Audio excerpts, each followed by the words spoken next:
noite a todos.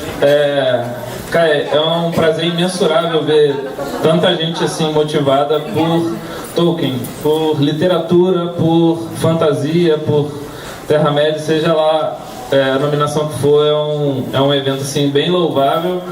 E eu sou o Carlos da Geekstart. Aqui a gente tem o Juliano, o Eric e o Marcos. Então eu antecipo que acredito que hoje, nessa noite, estaremos numa jornada também bem legal, falando sobre esse título que a HarperCollins teve aí o prazer de trazer para o Brasil.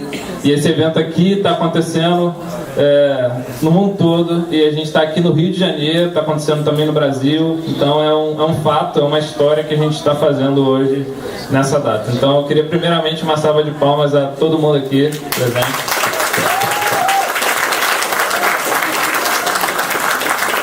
E além de agradecer a HarperCollins, também agradecer a Saraiva pela oportunidade de ter uma casa assim, você está numa maior livraria do Brasil falando sobre Tolkien. E dizer a todos que o Tulinária, né? O dia chegou, gente. Gondolin chegou e Melkor, né? Encontrou o caminho para Gondolin. Terrível, né? Bem, nós somos da Toca, Rio de Janeiro. Fazemos parte do Conselho Branco e também da Tolkien Society do Reino Unido. Somos uma SMIL da Tolkien Society do Reino Unido, né? E onde tem Tolkien nós estamos há já uns bons anos aqui na cidade do Rio de Janeiro, né? No mínimo uns 17 anos aí brincando, né? Então é muito incrível estar aqui com tantos entusiastas de literatura Tolkien, com tantos entusiastas do trabalho do professor. Em vários lugares do Brasil, nesse exato momento, fãs de Tolkien estão, né, abertos para uma conversa sincera sobre o que é, talvez, a grande publicação que estávamos esperando desde, né, do momento em que o Christopher Tolkien publicou Os Filhos de Húrin, né, alguns anos atrás. O último, talvez, das três grandes histórias tristes de Tolkien, e o momento onde você tem a primeira história de Tolkien, né, se nós pensarmos que ele escreveu isso convalescente, segundo o Humphrey Carter, que está inclusive na presente da biografia que a HarperCollins acabou de publicar, a biografia, né, que é a biografia autorizada de Tolkien, e nessa biografia nos deixa bem claro que a Queda de Gondolin foi talvez a primeira história, né, que Tolkien escreveu convalescente ali, um pouco depois de sair com a Febre das Trincheiras na Grande Guerra, né? Como nós chamamos agora, a Primeira Grande Guerra. O mais interessante disso tudo é pensarmos que esse projeto vai fazer o que nós fãs de Tolkien em literatura sempre almejamos, que alguém tratasse Tolkien da maneira como ele merece, que alguém tratasse Tolkien da maneira como ele é no mundo todo, uma literatura fantástica, né, de fantasia, não? E cânone, conhecida, lida por todas as idades, debatida, né? E que é isso que nós queremos.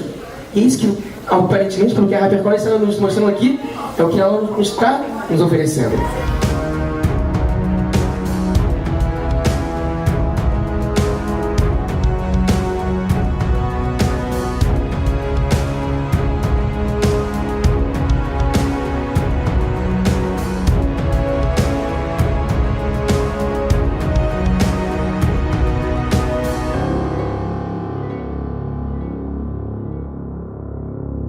Então, o Legendário é um mundo mágico, enorme, gigantesco, da onde o Hobbit e o Senhor dos Anéis são a pontinha do iceberg. Quem sou eu para falar do que Peter Jackson fez? Nos levou direto para dentro da Terra-média. O mais interessante, nós saímos dessa questão geek. Não conta geek, mas geek no sentido mais, né, superficial do termo, e mergulharmos no legendário literário mesmo. Isso é mais interessante, né? E nós fãs de Tolkien sabemos que Tolkien, os filmes são muito lindos, são maravilhosos, são a ponta do iceberg. O mundo está à frente, né? Então, basta abrirmos o livro.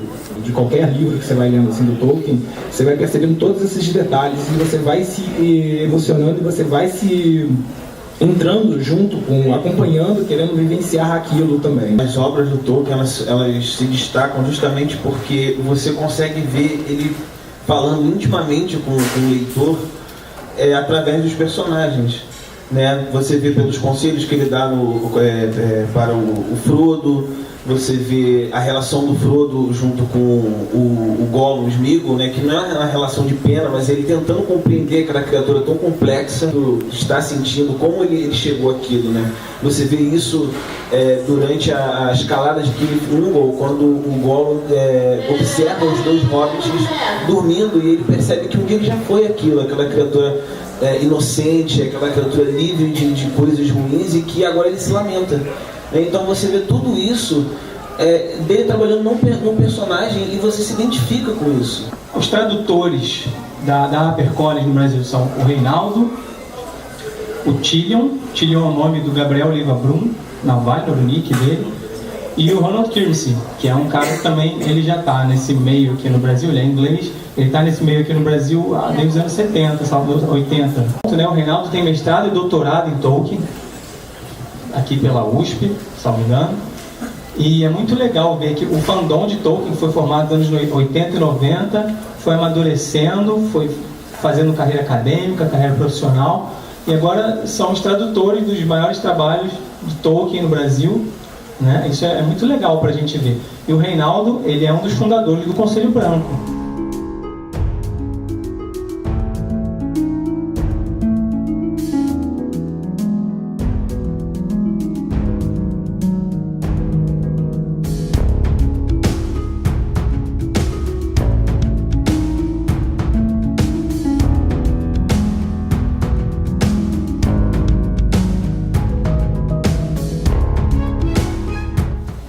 Queda de Gondolin é o primeiro livro que a HarperCollins está lançando, obra de Tolkien, né, nesse momento, como tradutora no Brasil, como editora no Brasil do Tolkien.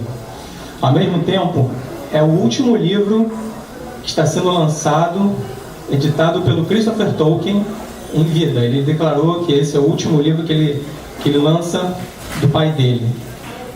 Tem coisas que determinada mídia, né, não consegue transpor. Você tenta pensar, por exemplo, na criação do universo no Silmarillion, que é através de uma música, né, através de uma canção, que o Ilúvatar pede para os Valar compor uma música para a criação do universo. Tenta ver como você transcreveria isso para uma mídia de vídeo. Seria extremamente complexo e a chance disso ficar tão ou incompleto, sabe?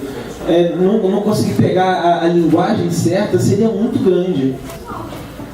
Senhor dos Anéis era considerado um filme. Hoje em dia ele seria, inclusive, considerado impublicável. No início dos anos 90, quando começou o zoom sobre o filme, não vai, como é que deixa de ser, e ficou todo mundo assim, gente, mas como é que... Quem se atreve? Na época eu trabalhava com videolocação, e quando eu fiquei sabendo quem seria o diretor, Peter Jackson, eu falei, nossa, o filme vai ser um terrir, né? Um filme trash. Porque era o que o Peter Jackson fazia. Ele tem um ou dois filmes muito bons, por sinal, drama, tá? Mas ficou assim uma interrogação muito grande em relação a isso. Para popularizar o trabalho do Tolkien, né? Então vai ter gente que vai ver o filme e vai ficar por aquilo ali mesmo, mas vai ter gente que vai procurar, vai se interessar, vai querer ler Silmarillion. É de uma certa forma incompleto. Então, se você pegar um material incompleto e pegar e resolver fazer um filme, de repente vai ficar uma coisa muito ruim na visão dele, entendeu? Para nós, não. Para nós, aquilo se for lançado, a gente vai achar o máximo. Não importa se fica ruim. A gente vai falar mal, mas vai continuar assistindo 10 vezes. A gente vai consumir, né? Vai consumir.